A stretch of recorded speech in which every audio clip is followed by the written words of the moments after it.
Despite what their moms told them, they just aren't talented enough for radio. Unfortunately, anyone can have a show these days. Sean. Well, I'm pretty hard to figure out sometimes. In fact, I can't even figure myself out sometimes, so don't you try to. Joe. You're an idiot and really a disloyal person. This is the Cuse Militia.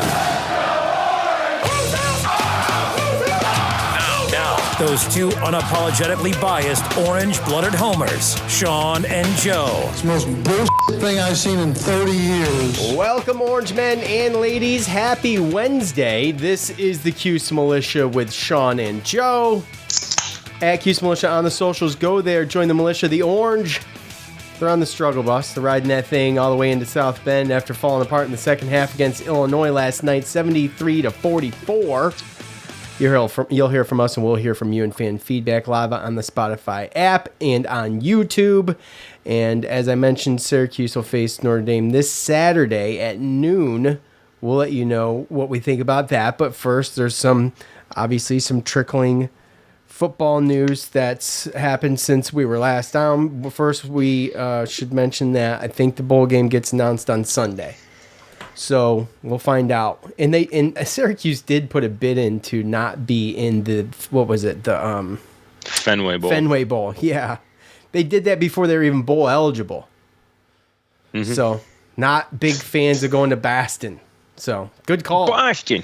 Good call on that. Honestly, something tells me that we're going to be in the Pinstripe Bowl again. I know I talked about it last time. It was like that of the Duke's Mayo Bowl, but that's in Charlotte, and there's too many teams, closer to here that I feel like they'd rather have, like a Wake Forest or an NC State or something. So, Duke.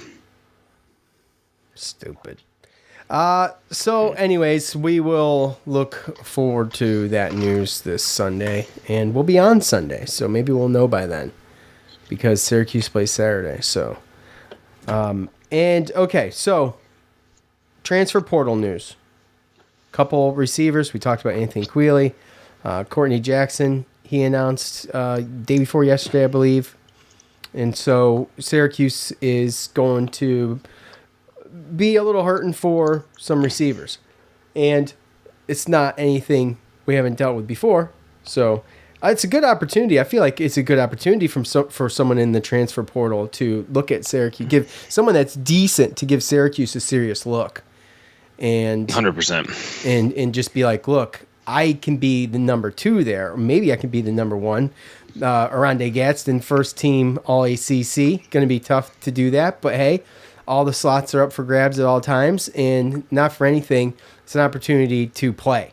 So for a decent receiver to get on a decent team with a decent throwing game that has definitely stepped it up since last year, has a lot to do with the talent that you're throwing to. No doubt about that. We saw that this year. So, good opportunity for someone there to fill those roles. Yeah, and when you really look at it from bird's eye view, and you kind of look back, Quealy, he started the last couple years, and I think a lot of it was because of his run blocking ability more than it was his pass catching ability. Courtney Jackson was our leading receiver last year prior. Yeah. And Arande Gadsden barely played, right? And then these new guys come in. And I and Beck, and those receivers just weren't for them.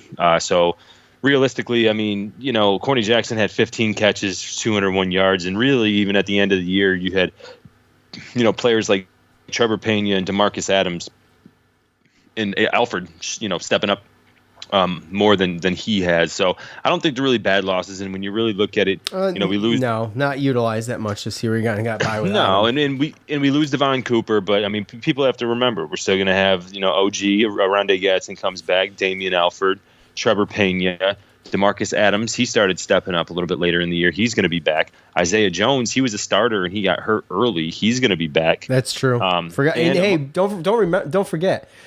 Garrett Schrader, when asked early in the season who his top targets were, mentioned Isaiah Jones. Yes, he did. And he was going to be a big part of this offense, and we never even really got to see it. No. We've even seen flashes, spring game and a couple times, with Amari Hatcher, who's had some opportunities. So I still think that, we're going to be deep in that room. We had the freshman that came in this year, too. I know that we had one receiver freshman that that they were talking about who's going to obviously redshirt, so he'll be a redshirt freshman. So I think that we're okay in that group. But at the same time, I mean, I think there's other positions like offensive line and stuff like that we can look and definitely concentrate on the transfer portal. Yeah, obviously that's a big one. But I mean, if we don't get somebody in the transfer portal, I don't think there's going to be a huge deal next year. Blyche still coming back. Blyche coming back. That's a big deal for. I mean, I believe we're losing Bergeron, Dakota Davis, and Vettorello. Yeah. So, but you bring back Blake and Cruz and Kalen Ellis. I think you got a good little base there. So we'll see what happens as far as the depth in the room and what that looks like. But I'm sure they're going to be looking there for transfer portal as well. You want to wrap up the all ACC team quickly? Well, first team, Oronde Gadsden, right? We mentioned that. I mean, I don't know if he got it because he's technically a tight end. I don't know, but I still feel like he put up pretty decent numbers. I think it's apparent to everybody and anybody that he's not. He's not, right, yeah. No. Second team, Sean Tucker and Matthew Bergeron. Yeah, those are both fair, I feel like. And if you're mad at the Tucker being on second team, I think he struggled a little bit, and I think that's fair.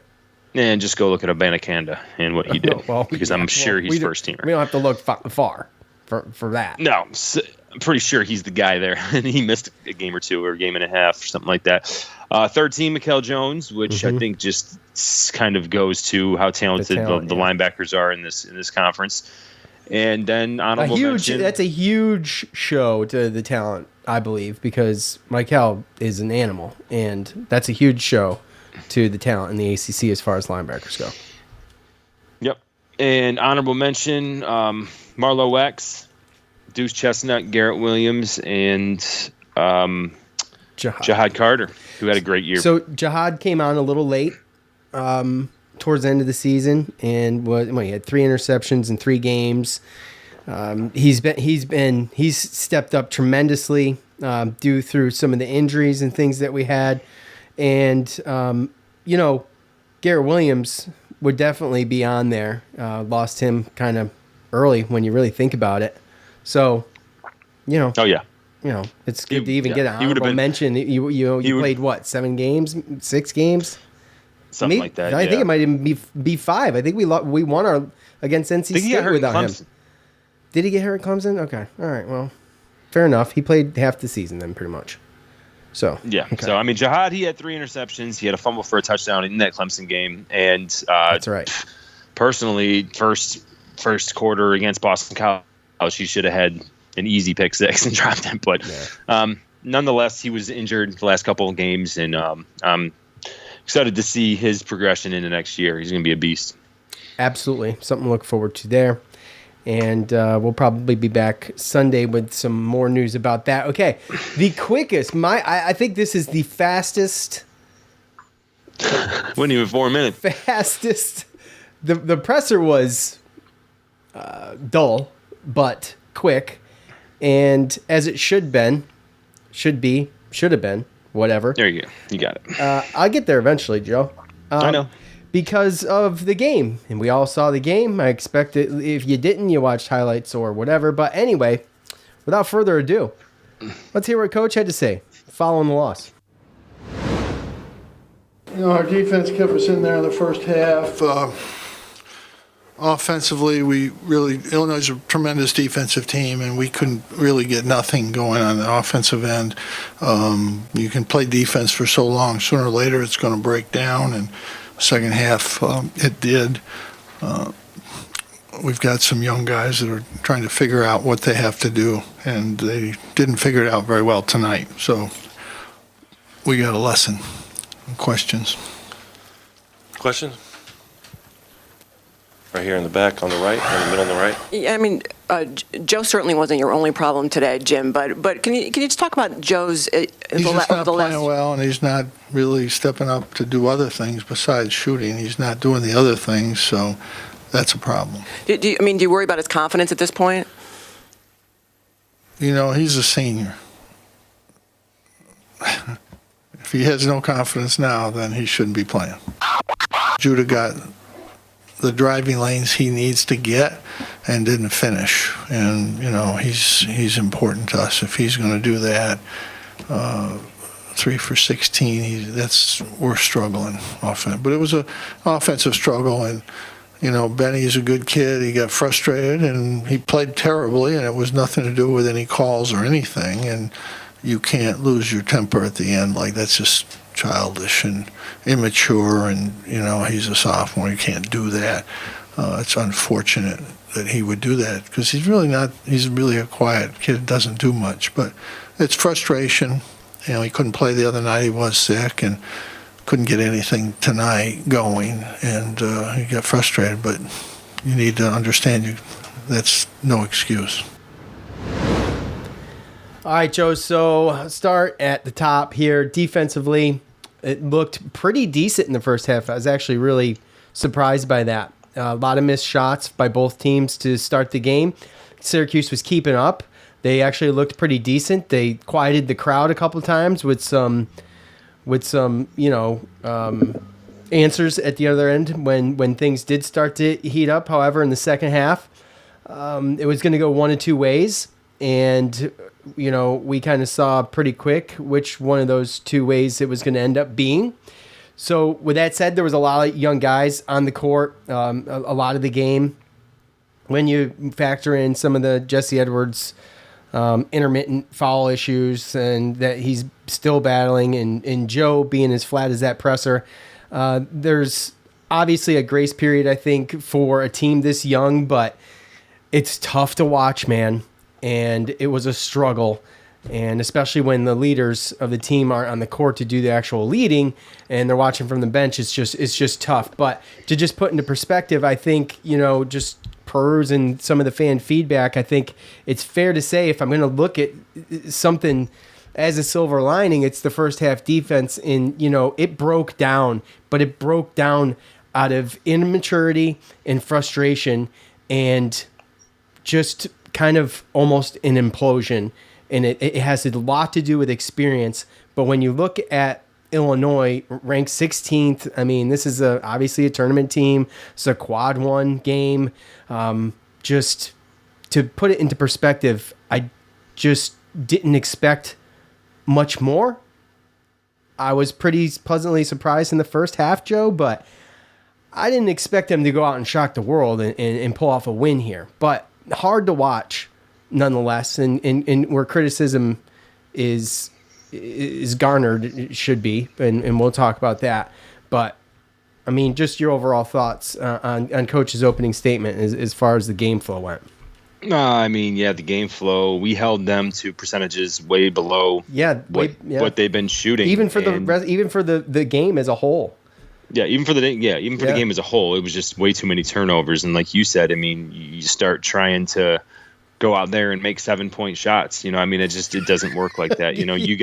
You have to gradually, it's a grind when you get down that bad. And you can even say really halfway through the second half. I mean, it was 23. There was 8 minutes left when it started 30, to be. We were down 7, right? And then it was all of a sudden 30-38 for the longest time. Yeah. And, then it got to 41-33 or something like that. So it was still down 8, but then all of a sudden it was all of a sudden 18 at one point. I just remember all of a sudden it was 60-37 or 39 or something. And you're like, whoa, like what just happened? Yeah. And there was just a lot of bad shots, turnovers. And I mean, it's inexplicable. It's just our offense in our rotation. It's almost like our coaches don't even know what to do, because they're looking for answers. They're giving people opportunities, and albeit maybe a couple minutes here or there, and some people might think that they need more minutes, but it's obvious to me that they don't really know where their scoring is going to come from every single game, and they don't know what rotation to do without killing your defense.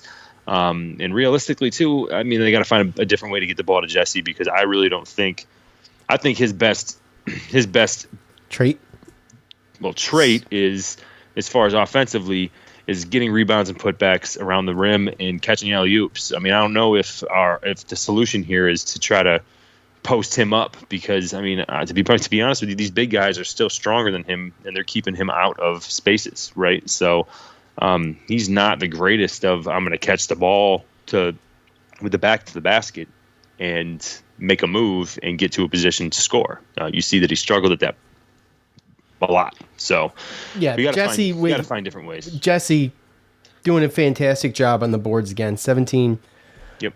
And 9 points. Obviously fouled out of the game. 32 minutes, and just again, he's got to learn to either save him up towards. He did. He did a little bit, but again, I didn't think the officiating was bad, but it's just like no one's perfect. I don't think it was consistent. No one's perfect, and that's what I'm saying. It's just I don't even know. Sometimes when I watch a game, I'm just like, I don't know what's what. I just think, you're calling the same thing down. Yes, you're calling the same thing down at one end that you totally missed, like the sequence before. It's so frustrating to watch. And what do? Blame the refs? You can't blame the refs. They'd have never won this game regardless. But with that said, man, it's got to be a clean, like the officiating just in general. It's got to be cleaned up. Like I said, no one's perfect, and we're always going to be able to bitch about officiating. But I just feel like it's gotten progressively worse the past few years. And yeah, that's just how I feel. I could be totally wrong. That's just how it feels to me. But we went 9 of 17 from the free throw line. So realistically, getting fouled more, who knows? Again, it's not what it was. I mean, I think the difference was you look at the 17 turnovers to 7 turnovers, right? I mean, we had 7 more fouls than them, but I mean, you look at the turnovers, and I don't know the points of. Well, Benny with an extra one. We'll get to that, but. Yeah, and I don't know what the deal was with points off turnovers and second chance points. I mean, I think we allowed 17 offensive rebounds too. I mean, that's something that we had 14 ourselves, but we can't allow another team to get 17 offensive rebounds. I see 12 for us, 17 for them. Yeah, so I mean, 17 offensive rebounds and 17 turnovers is way too many opportunities and extra possessions for a team that is supposed to be better than you. I mean, they took 13 more shots than us. So yeah, but obviously the defense of Illinois a factor in all of this. Absolutely, the way they play and just our offense. The announcer said it too, right? That this new coach for Illinois has gone towards more of a defensive base, team, and that's really what they work on. And you could see it the way that they switched and everything like that. I mean, come on, they're big man. Technically, the guy that tipped the ball with Jesse Edwards got a double-double or triple-double. Triple-double, yeah. Hawkins. Hawkins. Yeah. Well, with that said, that kind of leads us into the Joe G3 situation or conversation. An absolute no-show last night. He only got up 3 shots. He never got to the line. He even didn't take some shots. I feel like he should have. And you miss 100% of the shots you don't take. Okay, that's the first thing. So he missed opportunities, in my opinion, to get into, at least attempt to get into some kind of rhythm. And just if he's not out there doing we can couple these things together. If he's not out there doing anything, Judah Mintz is going to continue to make the mistakes that we saw him making last night because he all of a sudden, as a freshman, feels like he's got to do too much. He's out there. How many turnovers does he have? He's only got 4 according to my box score, but I felt like way more than that. He was playing too fast for his feet at one point, a couple times maybe. 9 points he tied with Jesse Edwards for team high. 3 for 16, as you heard Coach mention. And by the way, something I thought that was fascinating is 10 field goals for the team. 15, which is... That's not great. That's not only not great, but yeah. They didn't even have a double-digit score. I know. So Mint's out there making too many mistakes because I think that he's just, to some degree, he probably felt like he's left high and dry because Joe's not even doing the things that he should have tried to do. And when I think that was Donna DeToto, she's asking about confidence in Joe, and Coach gives the answer he gives. Well, guess what? I question that too. You watch that game, how could you not question his confidence in himself because of the lack of attempts that he made to get us back in that game or get some kind of rhythm? So, we can't be made to feel silly and for asking those questions or thinking those things just because he's a senior. This is not something new with Joe. We've talked about Joe's confidence for 4 years. Yeah, and his and the fact that he's inconsistent, his inconsistency. We've seen games like these, not this one, but not this one. Because that's what concerns me more than anything. That's why it makes me feel more than anything, especially listening to Boeheim, that there's something else going on. And again, I don't want to hate on kids because these kids, they're going to school, they're practicing. I mean, Absolutely they basically not. have full-time Right. jobs. They Yeah. got stuff sometimes going on, personal matters, family matters, girlfriends. Maybe he was sick. I mean, there's a lot of things. I mean, you don't see a situation. He only played 20 minutes, so he only played 20 minutes, yeah, and he was passing up shots that he would normally take. So, even if he was missing. So right. at the end of the day, yesterday's game doesn't make any sense. We've seen games where, I mean, we haven't seen obviously his career high against Richmond, but we've seen in games where he's gone off and he's been hot, and then we've seen the next couple games where he doesn't hit too much. And I mean, that's just been Joe Girard. I mean, he was a 3-star recruit that was not even in the top 200, and he scored a lot of points in high school. Scored a lot of points in public school. It would have been interesting to see where he would have landed if he would have ended up going to private school or academic one of the school. one of those bigger schools, right? IMG, something like that, and seeing. But it's all about just obviously expectations, and we've known Joe to go up and down. I think the more concerning thing is, why did he only play 20 minutes? Why did he only take 3 shots? And what's going on? Well, the 3 shots is a choice. We're not going to know. The 3 shots is a choice. And you can play for 20 minutes and take 15 shots easily. So, and so that's a choice. And he passed up some obvious ones where I even was dumbfounded, like, dude, just take the effing shot.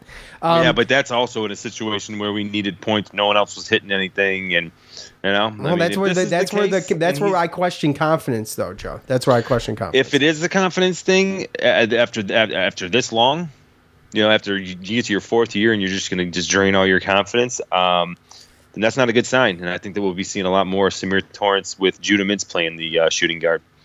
Yeah, I'm not Problem sure is what. We're not going to have great 3-point shooters other than if Taylor or Bell's out there. Taylor's going to come into his own. Oh, absolutely. He will. Just back to Judah quickly. I mean, he's young. He's got a lot to learn. It's not easy to watch the growing pains of it all. And I just think that eventually, he's not a 1-year player. I heard, was that Greenberg, by the way? Who, Judah Mintz? Yeah. Was he talking about Judah Mintz being There's in been mock people talking drafts about and it. stuff? I don't. People saying that he might be a one and done. I mean, it all depends. Obviously. I just right now. I mean, I don't think I even would. I mean, if he's gonna the last 2 games, no, but the first 4 or 5. I mean, he was a true freshman, scoring at least 16 points in every single game. Yeah, he's the leading scorer on the team right now, statistically. So, and he smacked somebody against Bryant, got kicked out of the game, and then he had a game here where you could tell he was frustrated and pissed off, and he was trying to be Superman. You can't do that. So, speaking of frustrated and pissed off and inconsistent officiating, Benny gets fouled. Gets extremely pissed off about it because nothing's going in. The crowd's extremely loud.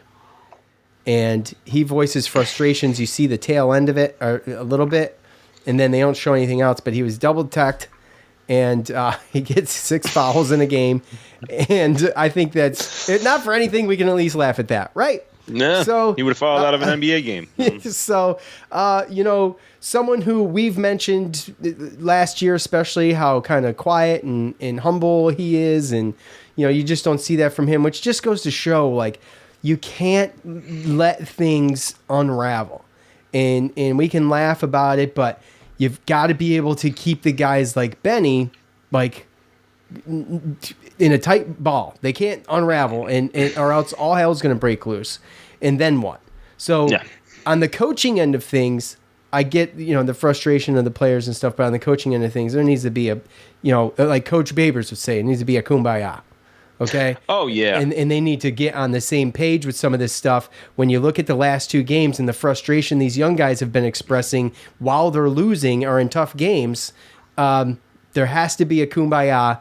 The coaches got to figure that out going forward, because we're hitting Notre Dame and we got some cupcakes coming up, but it's not too much, possibly, but not too much longer. We're in full-fledged ACC play, and it's not going to be a walk in the park, or not even close. So if they don't get these kids in the right mindset quick, then you think this is frustrating to watch. Wait till they play in conference play, and when things are a little bit more heated. Like Notre Dame games, we're playing Notre Dame next. Notre Dame games the past few years have been hot and heated.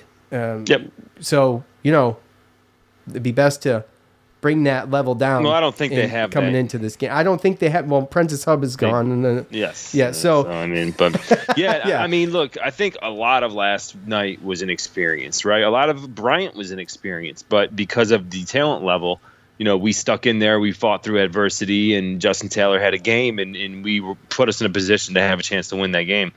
Against Illinois, then you can't play like that, and then you can't let it affect you like that. And I think that this game, more than anything, is just going to be last two games. Really, it's huge, just learning opportunities and just younger kids understanding how to basically navigate games like this. Because in college basketball, you are going to have games like this where you're just not hitting, or you're playing against a team that has stifling defense, and you're getting frustrated and you can't put the ball in the basket, and it doesn't seem like anything's working, and you got to be able to still fight through that. And I don't think that Syracuse fans would have been that upset if we would have lost, but it would have been competitive. And that's really the thing, is you need to, no matter what and how the game's going, keep your composure so that you can keep that game close to have a chance at the end. And I mean, I walked away from my TV with 4 minutes to go. It was just, I haven't done that in such a long time. I know.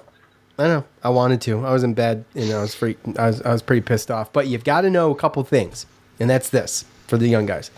If you touch an opponent's face, you're gone. Gone. Absolutely. If you chirp at refs, you're going to get teed up. If you chirp at refs twice, you're going to get teed up twice. They're not going to listen to you, and that's coach's job, and he's pretty damn good at it. To give him, some credit there. Coach Boeheim has been chirping at refs before we were born, Joe.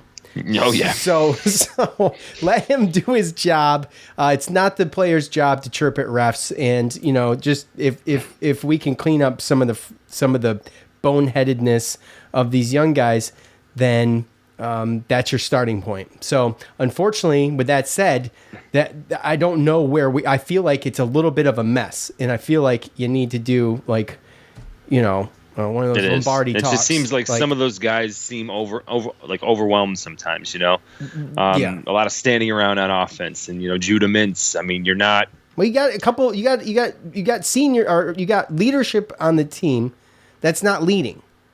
Right. And that's why I mentioned that earlier. I mean, what do you do when your quote unquote leader isn't leading? What do you do? I watched Joe Girard a lot last night because of how awful he was playing. And find another leader. But we're far away from that. That's right. the problem. I mean, I get it. So right, I get it. Anyway, I watched Joe last night. His body, maybe he was sick. His body language wasn't good. Just when he didn't have the ball and things. And how many turnovers did Joe have? He's only credited with one turnover. I find that hard to believe. They barely touched the ball. I know, but I thought I saw more than one. Anyway, all right. Yeah. We're going to do fan feedback after we talk about Notre Dame. So quickly switching gears here. That one's in the mirror, and that was a tough one. And that was a good indicator of where this team is at for everybody, for fans, for coaches, and for the players themselves. So look, you can't get it back, so we move on. Notre Dame, okay? The all-time series between Notre Dame and Syracuse sits at 31-23 in favor of the Orange. Syracuse and Notre Dame first met in 1914, with the Orange men winning that one 50-14. Notre Dame joined the Big East for the 95-96 season and moved to the ACC with Syracuse and Pitt for the 2013 and 14 season. So we're approaching, according to orangehoops.org, we're approaching 30 years of playing each other every year. And, that's the rivalry, I think, Pitt and Notre Dame. Those are great rivalries. We've talked about in the past couple of years, Joe, being the ones that we kind of look forward to for that. So the last time these two teams met, there was a 79-69 win for the Fighting Irish. Girard, Buddy Boeheim, Anselm Swider, and Jimmy Boeheim, you're starting five. Jimmy with 27 points and Buddy with 20 points. So right now, Notre Dame sits at 5-1 in favor of what? What are you throwing your hands up for? Nothing to do with you. Oh, okay. All right. Notre Dame sits at 5-1 right now, with not so impressive slate. Joe, you can get into that. So fifth-year senior Nate Lajewski, he's leading the Fighting Irish, averaging points per game with 18, blocks with 1, and rebounds with 9. So, Joe, a couple of fifth-year seniors, including Dane Goodwin and the aforementioned Lajewski, and a talented freshman, J.J. Starling. You'll remember we talked about him from Baldensville. He was recruited by Syracuse, and they make up the bulk of the offense of this team. So, with that said, Joe, that's a tough one to lose, too, because I was looking at his stats. He's a tremendous player. So, yeah, he is. Anyways, with that said, what else can you tell us? Starting with, I think, the schedule. Their slate of games so far. They've played 6 games, and it's just not that impressive. Right. You can argue that we'd have at least 5-1 record, if not better, if we had this schedule. But I mean, Radford, Youngstown State, Southern Look at the discrepancy too. They won't beat Radford by 3. Radford by 3, Youngstown State by 7, Southern Indiana by 12, which I didn't even know they had a team. Lipscomb by 1, and Bowling Green by 16. And then they just lost to St. Bonaventure by 12. By 12 on a neutral court. All those other previous games were at home, which is where we're playing them anyway. So, they're tough to really gauge on who they are as a team.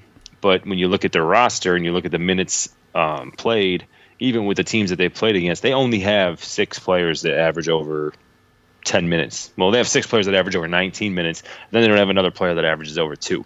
So they really only go 6 deep. And I think right there you start at that weakness. But at the same time, you have, 6'5" guard Trey Wirtz, 6'5" guard Cormac Ryan. Both 3-year guys, right? 3 years. So they're all seniors. Okay. They're all seniors. Dane Goodwin's One's a senior. One's a transfer.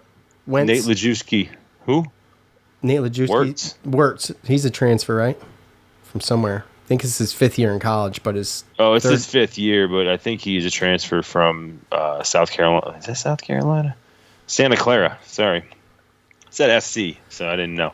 But, he's a 5th-year senior as well. So, I mean, you have 4 seniors, and then you have J.J. Starling, who we know about, and then they have Van Allen Lubin, who is a 6'8", 226-pound freshman from Orlando, and the guy looks like a beast. Not in a bad way. I mean, physically, he is ready to play. He's a brick shithouse. Yeah. So, realistically, that's what you're looking for. They've only had those 6 guys are the only guys that have played in all 6 games. So that's the rotation. So you talk about foul trouble. You have those type of issues that you can deal with if there's a possible injury or illness, which I'm not going to, wish on anybody. But those type of things are going to matter when you only have 6 deep, right? So, yeah, I mean, that's really what we're looking at. They got 5 guys that score in double digits. And their tallest guy is Nate Lajewski. He was 6'10", and I mean, so they don't really have a legit center because he doesn't really play down low. He's more of a perimeter player. So realistically, I really don't even know what to expect, but I can't wait to see the matchup of J.J. Starling and Judah Mitz. 2 freshmen point guards going at each other. It's the Dior. JJ's going to want to show out against Syracuse. You know that. Yeah, I know. It's not like we didn't offer him though. Damn it. I know, but still, that's the mentality, and it's not just that. What sucks probably been. Go on. He's probably been growing up in the area all, his whole life, and who knows if he's even a Syracuse fan, right? You either are or you aren't. You either love him or hate him. Those are your only 2 options, Sean. So thanks. You either love him or hate him. There's no in between. There's no. Thanks there's for no your lukewarm. Wisdom there. There's no lukewarm Syracuse fans, is what I meant, Joe. You either like them or you don't. No crap.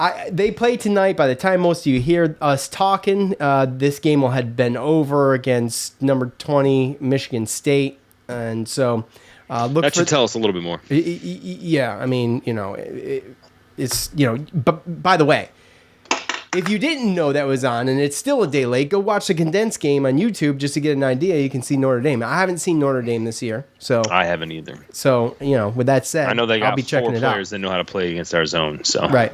So okay, Joe, this is the first ACC game of the year. Okay, so we are going to do our picks quickly. All right, now, you won the last football game. So the ball's in your court. I won. Does that mean I won? Or You won the beat tip. me? You won the tip. You got to take it. Oh God. Okay. So I've got mine written down already. No, I'm saying, did you beat me overall in football season? No, we're tied. It's 6-6, and we've got to. That's right. I don't think we talked about it. 6-6. We got to the bowl games. The tiebreaker. Yeah.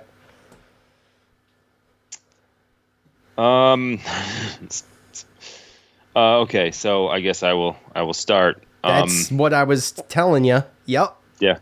So this is going to be, I know that it's still kind of a small sample size because you're talking about most teams who've played, 6 to 9 games or something like that. But we go back to Ken Pom, since that's how we start, when we get to the ACC and everything like that. And, Ken Pom's got Notre Dame 77th and Syracuse 80th. And really the one thing that sticks out, adjusted offense for Syracuse is 72nd, defense is 99. So it's good to see our defense in the top 100 again, especially with some of the players or teams that we've played against. But I see Notre Dame. Notre Dame is got an adjusted offense of 29th, and then an adjusted defense of 168. And having an adjusted defense of 168 after playing the teams that they played, that's terrible. That's pretty bad. So this, and I'm not impressed by the offense either. By the way, I mean, it's a good place to be, but look who they played. But again, 29th with who they played, right? So yeah, and they got seniors and stuff like that. I mean, I am concerned at the fact they got 4 guys that know how to play. Three 5-year seniors. Well, they got 3 5-year seniors, but they have 4 seniors. Oh, he might not be his 5th year, but he's still a senior. Fair. So realistically, those numbers are skewed, but you'd think that the defense would be way better. So honestly, I think that we got a good matchup. I think Jesse Edwards has got a good matchup. I don't know if anyone's going to be able to guard him. They're not deep, and if they get one or two people in foul trouble, I don't know where they go to the bench or anything like that. So I'm definitely going to tune in tonight and get a little bit more of a look-see on what Notre Dame does. But it looks to me like they're not deep, and I think they have some issues with their height. And I don't know if they're going to be able to. I mean, if Jesse Edwards stays out of foul trouble, I think that we can come back. That the coaches are going to they're not going to let these guys come out and play the way that they did. If Joe's going to play that way, then like what Greenberg said at halftime last night, hey, if he's going to play like this, you got to take him out. Gonna have to sit. And it's just one of those things where you got to do it. You might not want to do it, and it's tough because Joe can go off at any point, right? But you can't wait 30 minutes for it. Right, not when you're losing by 17. I'm going to go ahead and I'm going to go out on a limb, and I'm going to say that we actually get back in the W column. And again, this just might be the positive orange homer in me. Okay. But I'm going to say that I'm going to say Syracuse 72, Notre Dame 67. Okay. All right. 72-67. Okay. Just so you know, I do too have them as a win, even though Ken Pom's got a 67-64 loss here. And like you said, man, you brought up some good points. So you swayed me a little bit, and I actually tightened my score up, but I was swayed nonetheless. Made some good points as far as the depth, and also I did not know about their adjusted defense. So those numbers aren't that impressive at all. And I guess for my Radford scored 76 points against them. They only beat Radford by 3. So that tells you right there, like, come on. So with that said, I should, number one, utilize my $20 subscription more and look at some of these numbers once in a while. And two, I think Syracuse wins too. I think it's close. I think it's gonna be another nail biter, bro. It's gonna be a noon game. It is an away game, so it's kind of a toss up as far as the W goes. But I feel like it's gonna be a tight game regardless. I don't know if Joe shows out, but I think necessary steps will be taken to make sure we either get him going or get someone else going. Like, there can't be any experimentation or wait to seize. So it's got to play more like a team. Yeah, they do. They're just not doing that. And they have. We've seen a little bit of it. We've seen flashes of it against lesser opponents. But this frustration gets the best of us. This non-conference schedule has not been easy either for Syracuse. It's been a tough one. It's not like it used to be. Dame's. Yeah, it's not like it used to be for Syracuse getting all these cupcakes. And when their experience and their athleticism and things were even higher, they had less opponents. So it's just drawn, it's the worst of both. So I got 66-64 Syracuse for the first ACC game of the season. So yeah, that's all I got. So how are we grading this? We can't do total points. We're gonna do your way, the way we talked about before, which I forget, but it made sense when you said it. Which is what? Tell everybody real quick, because tell everybody that doesn't know. You forgot. I mean, it's acceptable for me to forget it because you were talking. So it's like Joe's talking. Oh yeah, it sounds great. Okay, makes sense. Great. No, I think that what we talked about was the difference, right?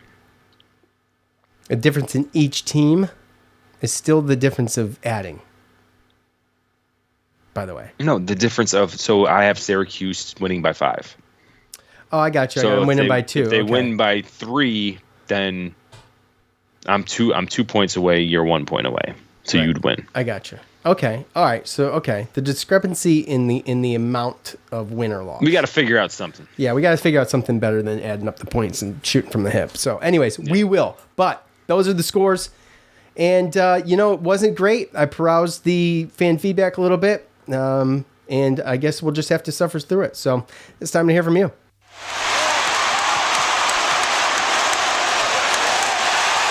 It's time to hear from you, the loudmouths from the Loud House. There he is.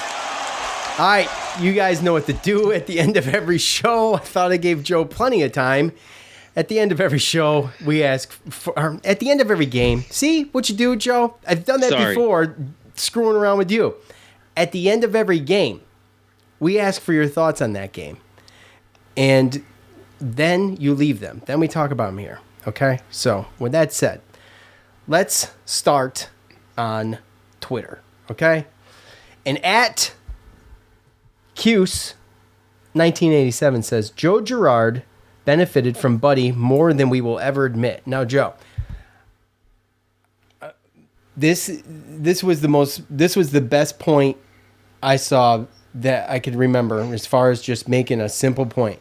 Now, look, I was an advocate for Buddy coming back. If Buddy comes back, and even if Joe's got a play point or he switches on and off with Buddy, this team's dynamic totally changes. And when you I mean, it goes without saying, right? No. But, right? Okay. But, I mean, I don't know if we really thought about, because if you go back to last year and when we were talking about Buddy and the way things ended, for Buddy just on a legacy front, right? Like, man, you would love to have a year to come back and rewrite that history. But he left anyway. And there was a lot of people saying, look, I'm done with the Boeheims. I don't want to have to see another Boeheim on the court. I want fresh blood. Well, guess what? Be careful for what you wish for, because you got a lot of fresh blood. I'll get it out. Fresh blood out there. And this is what it looks like. So, I was an advocate for Buddy coming back. And I think Dan makes a great point here in saying, look, I don't think you realize, or some people don't realize, what kind of benefit Buddy was to this team when he was out there. Because when you look at Joe, if he doesn't just get going, like who else is there? We always had Buddy to do that, or Joe to do it for Buddy, or whatever, but now what? Now what? As far as the backcourt goes, now what? Everything's in development, so we don't know. It's still, as Coach Babers would say, the cake's still baking. Hell, it might be in the bowl still. Might still be getting mixed up. I mean, really. We're still looking for ingredients. Yeah. Like, it's a situation where we had so many 3-point shots that went up and different players that could shoot threes last year. When you look at Jimmy and Buddy and Cole and Joe and everything like that, that it was hard for teams to really nail down, hey, who do we got to really guard to take away the three? And if they took Buddy away or tried to, then, other people, like Joe, it helped them. Now you have a situation where you have the other teams that are like, look, just guard Joe. don't let him shoot any threes, and then that makes them one-dimensional. Or you're forcing guys that shouldn't be taking threes, or that many of them, to shoot threes, like Benny last night, even though he made his first one. But you got the Bennies and the Samir. I mean, yeah, Chris Bell can shoot, Justin Taylor can shoot threes, but you take those two and Joe off the plate, and who else is there? I mean, they talked about Judah Mintz being able to shoot threes coming in, but obviously his shot's not there yet. So, I mean, it's a situation where you take him off the three-point line and don't let him get his shots, and you make Syracuse completely one-dimensional, and you take the three-point shot and somebody who can go off. Obviously, Richmond didn't get the memo, but, Bryant did, and so did Illinois last night. So, yeah, absolutely. So, it's something to think about, and you look back on it in retrospect, you think, and Buddy could have benefited from another year of college basketball. Yeah, well, I mean, it would be the same thing if old school back in the day when they actually had offensive centers and power forwards and stuff like that didn't play out at the 3-point line. If you were the only big man like we have Jesse, then it's easy for somebody to slump back away from Benny Williams or a Malik Brown and double team him and force turnovers like you saw last night. But if you have a power forward that can actually do the same thing and has offensive skills like the center down low, then those two big men help each other, and the defense can't leave their guy to go help the other guy. So people with certain attributes on the offensive end, they help each other out when you have multiples. But when you're the only one and you're the only one getting targeted, and that's really where we are, is we have Jesse and we have Joe, and defenses are looking at us like he's the only one that consistently shoot threes. Take him away from the 3-point line. He's the only one that can score down low. So keep him away from the basket. Use your strength to kind of keep him away from the basket and out of position. And if we need to double, the closest guy's going to come off and make it hard for him. So that's where we're at offensively. So now we need all the other pieces to figure out what their roles are and what they're going to do so that it helps everybody else. But if those guys don't develop and they don't figure it out, then Jesse's going to get doubled all year, and you're going to see games like last night with frustration with him and the ball around the basket. And Joe's just going to be face guarded by the other team's best defending guard, and it's going to stifle trash shots. It's going to stifle him. And he's not going to be able to do anything. By the way, that comment from @Cuse 1987 on Twitter. Dan, he is the host of the SU Lax podcast. You can check him out, especially coming up here, because he's probably doing that thing before spring. @No Blanchard 44. It's just really sad to see Boeheim's legacy go down the toilet like this. Now, look, it was a little bit of an over-exaggeration, Noah. And look, I will say that aesthetically, it was just really hard to watch. Joe, you said you walked away from your TV with 4 minutes left, right? So I barely ever do that. It's aesthetically, it was really bad. And really bad. So it was a freaking mess. And it's so frustrating to force my eyes open. You ever seen that meme where the dude's forcing that woman's eyes open, or that whatever the hell it is? You know what I'm talking about? That's what I felt like. I'm like, I got to do a show tomorrow, so I might as well watch it to the end and watch Benny get teed up twice. And, it did not benefit me at all. So I just watched a slaughter. So... but you get to see Noah, the team's big man get a triple double. That was tough. That was hard to watch. But with that, it wasn't even blocks. Yeah, I know. But with that said, Noah, I think Illinois is a tremendous team, and you can't really. You can't take a whole lot of negatives out of this game other than just obviously there's a ton of work to do. But I didn't expect to come into this game and make anybody make big surprises and put people's jaws on the court. It's not what I expected. So with that, no, dude, it was like a 12.5 point in Vegas line. I think it got down to like 10.5 at one point or whatever. But I honestly, going into yesterday, I realistically thought, getting everybody back, that we were going to keep it single digits and that we were going to be able to at least keep ourselves in a situation to be able to strike at the end if it was if stuff happens when you get down under 4 minutes and you get down 7-8, you can still win that game. But I mean, it was pretty obvious, at the 4 minute mark that we were not going to win that game. Yeah, I would say so. Let's see. At Keller0103, Joe absent again. Tough team, tough environment. Did we not talk about that, though? Right, Joe? We mentioned that. Yeah, it was a tough A environment. very tough environment. And those fans did a tremendous job. If you really want to give hats off to someone, you got to give it off to the fans. They were extremely loud. That's what was frustrating towards the end of the Did game. you notice what they were doing with the free throws? I heard a lot of noise, but I didn't really But it was one of those things where it was quiet or not as loud in the first free throw. But if you missed the first free throw, then they were going crazy for the second one. And for 3 times in a row, I think we missed the first one and then made the second one. Quiet of the crowd. So the preceding plays with Benny getting the 2 techs, where a couple of those missed shots, that place was tremendously loud. And I can't imagine how frustrating that could have been. He goes on, we're lucky they didn't knock down more threes on us. Coach should have taken this team on a Canada or Euro tour to get more reps in with this squad onto Notre Dame. I mean, we've seen that in the past. And, I mean, Jesse played throughout the summer and stuff. And I don't know what a lot of the other guys did, but... Yeah, I don't know what all the rules and all that stuff is. I feel like COVID kind of killed all that in so many countries. But I think we did it last year, Joe. Did we not? Was it last year or the year before? I thought it was during the COVID situation. Yeah, I don't think so. You don't think so? I think it was the year before COVID. Oh, well, dip me in mustard and call me a hot dog, Joe. I don't know. Well, I prefer ketchup. Yeah, we know. I forgot. Damn, I could have set myself up for that. Could have. Okay. Failure. Damn it. That's okay. Yeah. Okay, let's see. At BB Cuse, unacceptable. Looked like a pickup game gone bad. I do actually think the talent is there, but can they put it together in the time to salvage the season?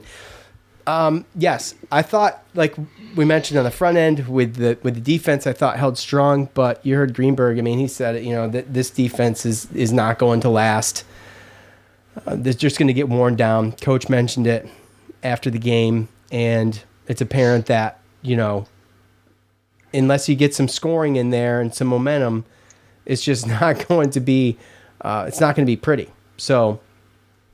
Yeah. Well, I mean, especially when it comes to young guys, too. It's not easy to play defense all the way through 30 seconds and then, Samir Torrance fouls somebody with 1 second to go, or you give up 17 offensive rebounds. So it's very frustrating to sit there and play defense for that long, and then they still just end up getting another chance and running down 20-something more seconds, getting a better shot. So, I mean, there's a lot that goes into that, but that stuff can just be demoralizing, and I just think that younger players have a bigger problem dealing with that kind of stuff. So, stuff's got to slow down, and definitely for Judah, stuff's got to slow down. He was out there, driving like it was like park ball against players that just weren't his caliber. Like he was just trying way, way too hard.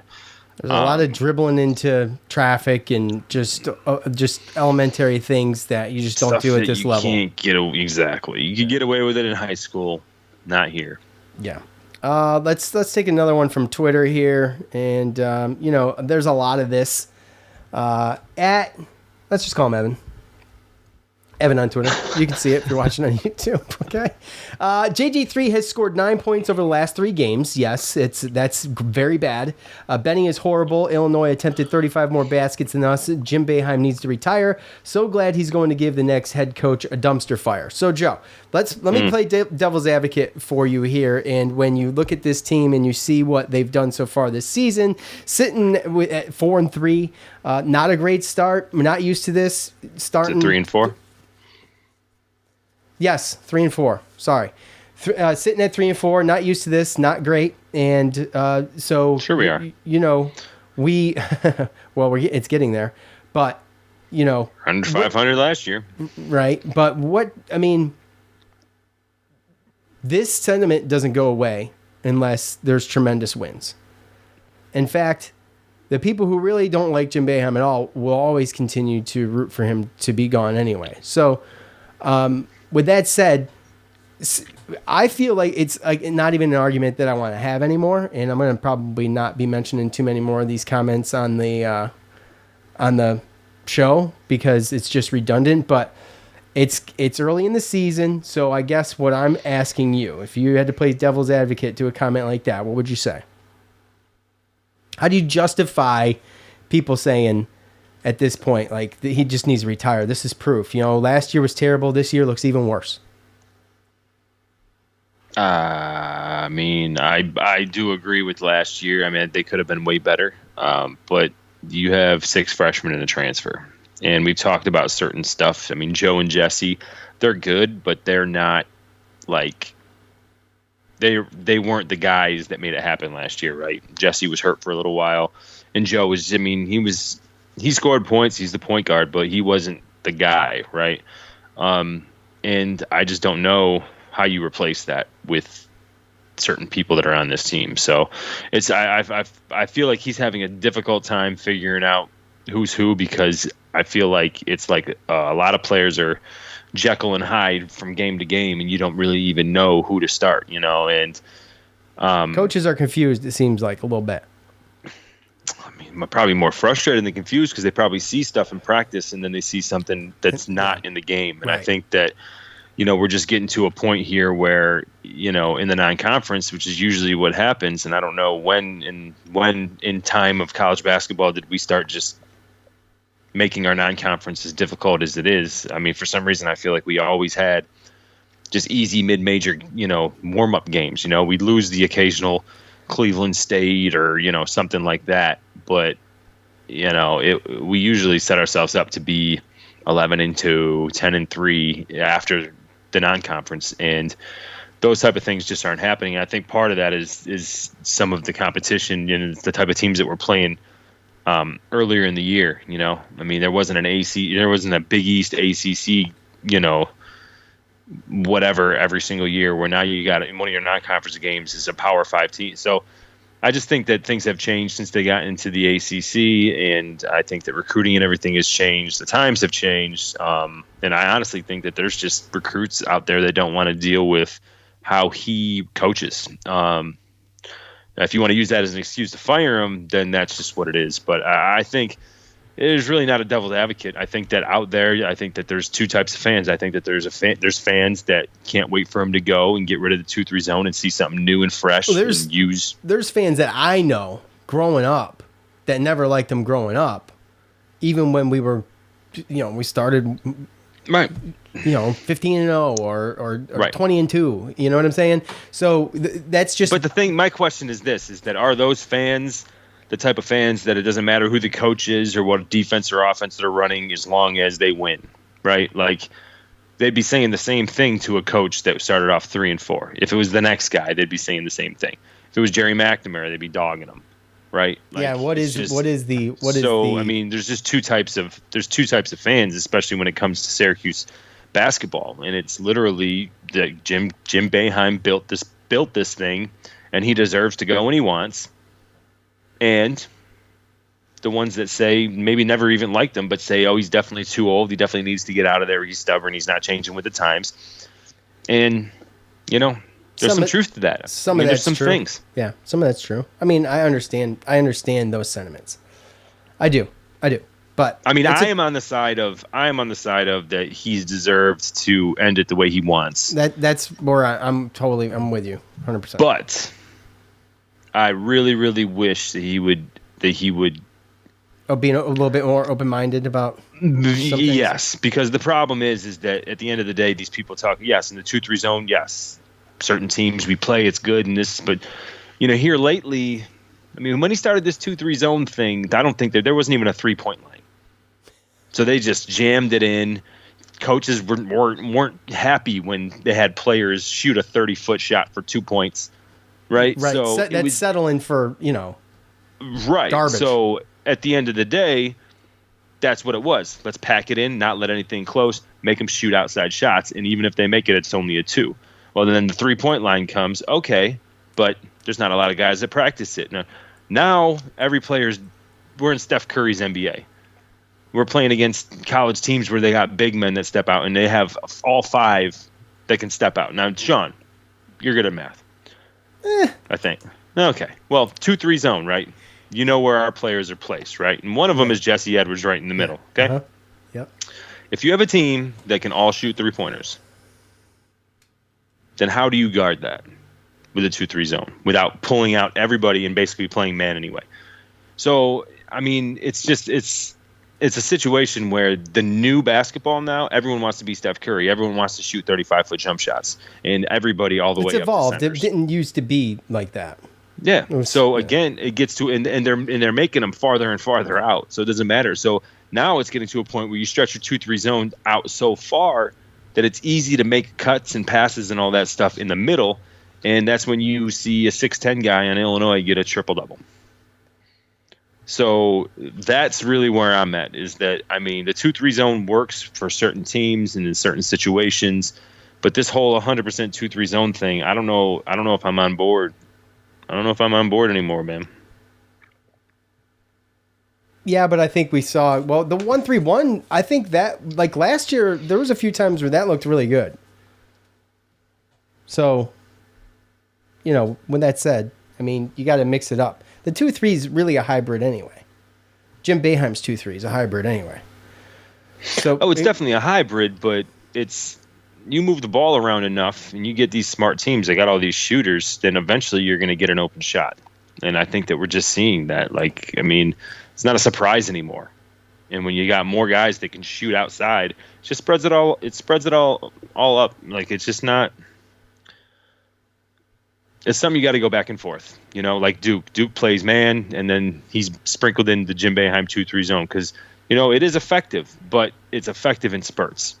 As you saw last night. Yeah, it's kind of like a press. Yeah, once they figure it out, then it's... Once they figure it out, just like you saw last night, once they figured it out, the damn just open up the floodgates, man. Yeah. Especially against a good team like Illinois. Cap says, by the way, talking about exit plan for Jim Boeheim, he mentioned the fact that... Hold on, I'm reading. This has been a minute now. Supposedly, Jerry McNamara can't recruit. Now...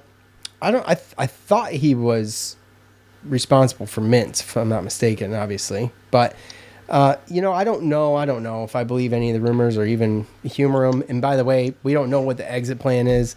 So we don't even know if he's in the talks, you know. Hate to see him go somewhere else, but I don't know if he's head coach caliber guy. But he does run practice. I mean, you know, he's out there coaching. He's just not... up in front, you know what I mean? So yeah. I don't know what it looks like, but let's hit a couple more of these on. Let's go to Facebook. Let me center this thing real quick. Okay, Andy on Facebook. He says, and I'll get there eventually. Young talent looks exciting. Edwards playing at a high level. Gerard the opposite. Team will win some big games down the stretch. Another year of overall disappointment, though. So, look, Syracuse is that team that does win. You know, they usually pull out some kind of shocking win, right? And I guess, you know, that's what we have to look forward to maybe. But it all starts with Notre Dame this weekend. And then what we can do with the rest of the 4 games coming up before we're full-fledged ACC. There's not much time to get it together. And like he says, it could be another disappointing year, and it's trending that way. It's really hard for me to sit here, honestly, and be really optimistic about it because I don't come here to tell, and I know you don't either, Joe. We don't come here to tell people what they want to hear. We tell people what we think and what we believe. And I don't really ever...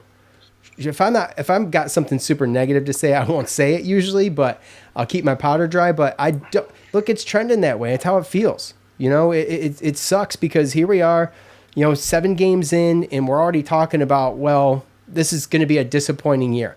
I just can't have that attitude yet because this is the same thing that we see almost every year with Syracuse, regardless of how good the team is, you know, slow starts and just kind of, you know, this type of thing. And with that said, this is worse than normal.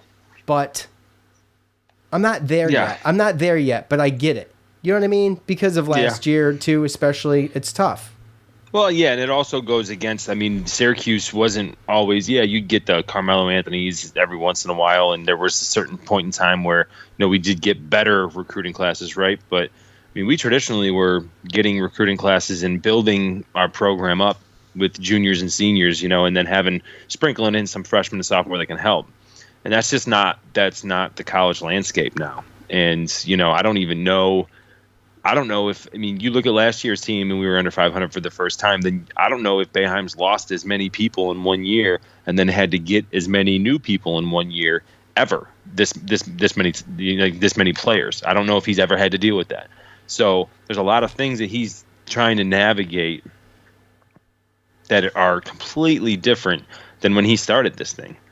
And, the fact of the matter might be is that he might have outgrown or just the times, and because of the situation of him not being able to be a little bit open-minded and change with the times, it's making it difficult. And I think that that's why a lot of other coaches have stepped down as of late, and that just might be the case in the fact of the matter. But I know going into this year, after a under 500 team and then you bring in all these freshmen, I didn't have any expectations. I didn't know what to think, and I was actually excited to watch these guys grow. I knew that there was going to be growing pains. Did I think that we were going to lose the Colgate and Bryant? Probably not. But here we are. Bryant scared me. I'm not going to lie. They both scared me. I remained optimistic, but here we are. All right, back to Facebook. Let's do one more. Bobby. Just need the freshmen to gel. We haven't played this many freshmen in a very long time. This is the reason why, however, they play hard. They just need more minutes. And if Joe can't get himself open, then play Taylor in his place. Joe, look, Taylor comes out, has a magnificent game. It does not make him the hero of it all yet. Okay, not buying it yet, but I do get it. And there's got to be a combo that will get figured out for when one of these guys, regardless of who it is struggling, that will be something that gels. By the way, Justin Taylor last night played 23 minutes and 6 points. So, but he did have 6 rebounds. So, he's out there. He's a player, dude. He's a player. He's going to be he's going to be tremendous, I think. And it just depends. Like last night, I saw a lot of the combinations, and I don't know what works. I really don't. I feel like Samir's struggling a little bit this year. I felt like he was more in a groove last year, and again, that could come down to Buddy. They got to learn to play without Buddy, and I think that is something that's probably going to take a little while to get used to. So. I think that he was just the far and away better point guard last year, Well, that could be a true too, but he did some things last year that changed the pace of games, and it just doesn't seem like because him and Samir and Judah are a little bit more similar than Samir and Joe were last year. Maybe that's why, because he's not really changing the pace of the game because Judah's already doing that, so that's already there, but. I don't know what you do what kind of combination you could put up there, but you got to be a little bit optimistic about the fact that there are options. And, we'll see what happens. I'm going to get Chris Bell with another 1 rebound game. I think, and again, you look at this, and I know it's only been 7 games, but, at some point, Boeheim, he's going to have to put his money where his mouth is. And he usually does. Because I know a lot of times the things that he says in press conferences is for motivation, but talking about benching Bell or what? I just think it's only a matter of time before, not benching him, but that Justin Taylor starts over him, and then also obviously Joe, he's got to figure it out, get out of this slump, or else he's going to have to keep him out. Let Judah be the shooting guard and keep Torrance in, or you go big and you have a Bell and Taylor lineup or something like that. Right. Yeah, Bell's got to do better. And I don't know how, again, experience. This is the problem. when I mean, he hits some shots, right? But at the end of the day, when you play 27 minutes, you can't have, 8 points. But I don't care about the points. I'm looking at everything else. He's got no blocks, no steals, no assists, 1 rebound, 2 turnovers. In 27 minutes, he's not doing anything. Yeah, it's like the old meme with the guy poking the stick. Do something. Yeah. That's it. So, all right. He had 3 personal fouls. So. Yeah, he had more personal fouls than he had rebounds. So, at least Jesse's in there freaking 17 rebounds, killing it on the boards, which is, what is Jesse averaging this year in rebounds anyway? Just real quick. The last 2 games definitely helped him out, that's for sure.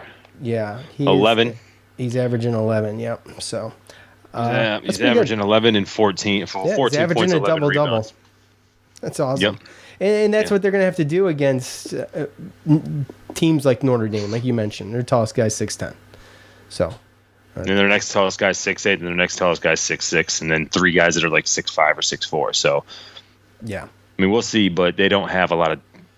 They've only played, like I said, only 6 players have played in all 6 games. So yeah, it's. Cap, we did talk bowl locations at the beginning of the show, and we talked about the fact that Syracuse opted out of the Fenway Bowl early, or tried to. They let the ACC know, hey, we don't want to be involved in the Fenway Bowl. And also, Joe thinks it's the Pinstripe Bowl. So it's not definitely the Pinstripe Bowl, but that's what Joe thinks, and we will find out Sunday on that end. I'm hoping for the Duke's Mayo Bowl, which is in Charlotte, but. That would be great. Look, that could be a possible another trip. That's a 5-hour drive. That would be for like me, though. December 27th. That would not be a trip I would be making. It's going to be the week after Christmas. So yeah, that's just where it's going to be. Whether it's Pinstripe, Fenway, any of that stuff. 27th through the 30th, something like that. Spent 2 4-day weekends traveling, and I'm going to enjoy the next one. It'll be a 3-day weekend, but. Nonetheless. But hey, let's just go ahead and do it. Let's just go ahead and do it, right? That's gonna be my guess, is that we are going to the Pinstripe Bowl against West Virginia. The Fightin' DeVitos. You think so? Yeah. I wanted it, and then I didn't want it, and now I'm on the fence. I don't know. I still want it. Do you? Yeah, I do. I want the Syracuse defense to be able to do something to that guy. Not hurt him. I want to see. Look, man, this is practice. I don't want to see our defense make Tommy DeVito look like the Tommy DeVito that was at Syracuse. How about that? Fair enough. I don't think it's going to happen at the same time. It could, but Illinois, they finished, I think, 5th or something like that. Hey, what's up with Chase Brown? Chase Brown. What's up with that dude? Did he get injured for the season? Cap's like he's afraid they'll run all over us, but without him, they won't. And last I knew, he was injured. So that's a whole nother team without him. But their defense is really good. Well, he did come back. Did he? So he got hurt, but he played against Northwestern. So all right, well, that stinks. And their defense is pretty good too. Not that I want the guy hurt. Just saying, if we had to play him, I wouldn't want him to play. That's just fandom. Easiest path. Okay. Well, and then we know that that's our weakness too, right? So they probably run the hell out of the ball. He probably touched it 30 times. Without him, it's their defense. Their defense is good.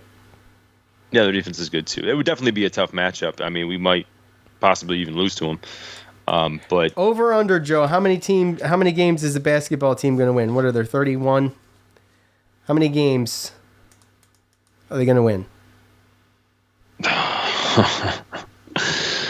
What do you mean over under? You didn't even give me a number. Yeah, what's the number? Asking me. What's the number, Michael? Michael's asking. What's the number, Michael? Give me a number. I haven't even looked at the schedule. 16. Guy does a podcast, hasn't even looked at the schedule. What a freaking clown. What? You've got Duke away. You've got NC State away. You've got. It's not about that. NC State's actually pretty good this year. Yes, they are pretty good. Florida State away. I don't think it matters where you play Florida State at this point. Well, are they? Yeah. Cap says under. I say under. Right now, if I had to go right now, and I have a gun to my head and I got to give an answer, I got to say under. And that's not being a pessimist. That's just looking at what's in front of us. I'm not going to sit here and pretend like it's going to get fixed because I don't know. So if I'm looking at this team, even if it gets a little bit better, I'm going to say under 16. So what do you say, Joe? Just give an answer. Don't even think too much about it. No one's holding you to it. There's no money on it. What are you, checking Vegas? What the hell's going on? No, I'm not checking Vegas. I'm looking at the Spotify green room. Oh, okay, to see what they're talking about. What the hell's going on here? I'm going to say over. Over. Okay. All right. Fine. Go against everybody. I'm with you. I would do the same thing. Yeah, he is. Anthony, checking different books for better odds. Yeah, you mentioned anything about, ask this guy a question, over, under, or any kind of betting question, and that's it. He's got 5 screens pulled up, and he's doing his research. He's got his FanDuel open and all that crap. He's ready to go. All right, it's why it's tough. It's why I go first, because I know it's going to take him 5 minutes to answer. So, oh god, dude! First off, this is my work phone, so security stuff doesn't even let me get on betting websites. So okay, all right. I'm just saying. By the way, Dom, you're right. We are a soccer school. Don't start that crap with me. Saturday at 2, playing against Vermont in the Elite 8 of the NCAA championship. Yes, something that our basketball team probably won't be in. Go Cuse. And also, we're not a soccer school, bro. Stop. Those jokes. Don't play with me. Homie, don't play that. What do you mean? Homie, don't play that. What do you mean, what do I mean? Then what are we?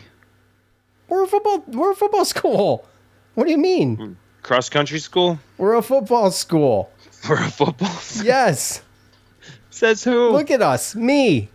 Look at us. Look at us what? Look at us at 7-5. Wow, first bowl game in 4 years.